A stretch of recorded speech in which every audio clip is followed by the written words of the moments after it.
I did some research. Yeah. Tech company employee donations to midterm candidates by party, well over 90% in favor of Democrat. There is a 33% gap between Republicans and Democrats in self-described party affiliations of US journalists in 2022.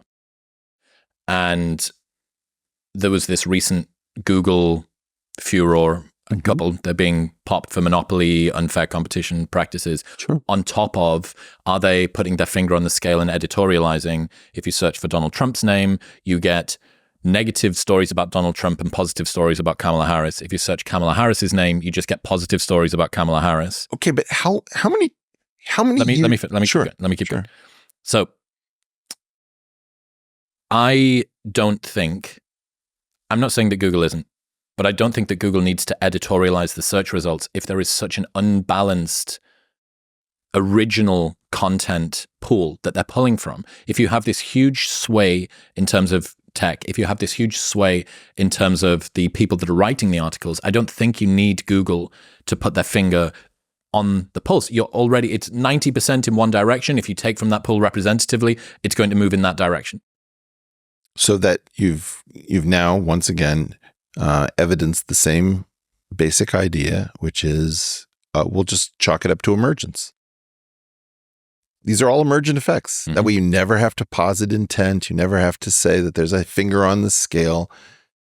Great, you're out of it. Well done. That's insane, Chris. I pulled the ripcord and got out of it. So here's the thing that I thought that was really interesting. Wait. But I want to understand something. Mm-hmm. How do you think you get to these levels of bias among employees? Do you think that something about being in tech makes you Democrat friendly? I think my working hypothesis is that it's cowardice. Say more. In order to keep your job, you need to toe the party line, and the party line is somehow dictated top down, not bottom up. Maybe it's emergent from the Great Society programs of the 1960s. Maybe the idea that the hiring practices, not being allowed to discriminate in various ways, and the interpretation through the courts means that the HR departments have to do things that make it impossible to be almost impossible to be a vocal Republican in a mm-hmm. large workplace. So one of the interesting things about that graph, the 33% gap between Democrats and Republicans, if you go to about 1970 is when it really begins to diverge. But what you also see is that self-described independents move at almost the exact same rate as Republicans going down. So you get a bit of a gain for Democrats, a large loss for Republicans, and also a gain for independents. So how many of these people are Republicans masquerading as independents when they do their self-report? What if this gets picked up by my colleagues? This is Timur Kuran's theory of preference falsification, that you have two sets of preferences. You have the preferences that you keep at home and the preferences that you show the world.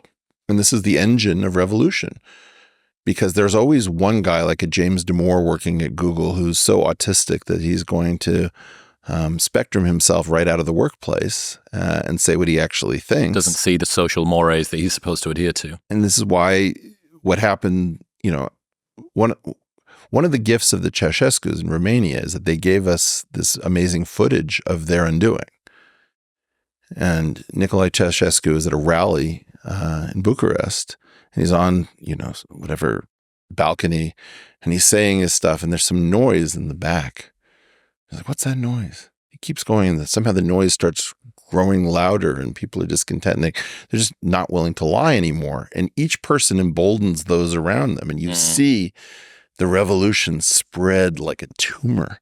Did you read that Uncommon Knowledge article that I mentioned? The Ben Hunt. Yes. Yeah. Yeah. I thought that was very interesting. I live this, right? I mean, like if you look at my kayfabe article, it's 2011 because I'm worried that professional wrestling is going to determine the presidency. If you look at my article on the National Science Foundation, the National Academy of Science conspiring against American scientists, that's from the early 2000s. I was canceled in the early 1990s for pointing this out long before being canceled was cool. This is, I don't know what to call it. It's like an ether in which we we swim. It's all around. It's water to fish that we can't see. Our entire lives are bathed in this. And, you've always had Howard Zinn types, let's say, on the left, who are willing to point to issues. And your parents would say, well, be very careful with that book, because if you do know the truth, you can't participate in polite society if you're not part of the intelligence community or part of the inside group.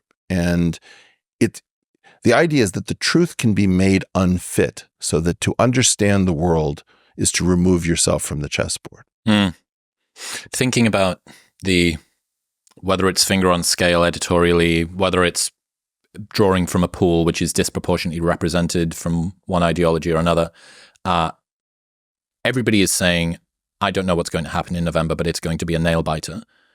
And it does make me think, well, given that we have what appears to be a disproportionate amount of sort of mainstream accessibility to stories leaning in one direction positively as opposed to in another, I wonder what would have happened had that not been the case. It makes a nail biter actually seem kind of like an interesting...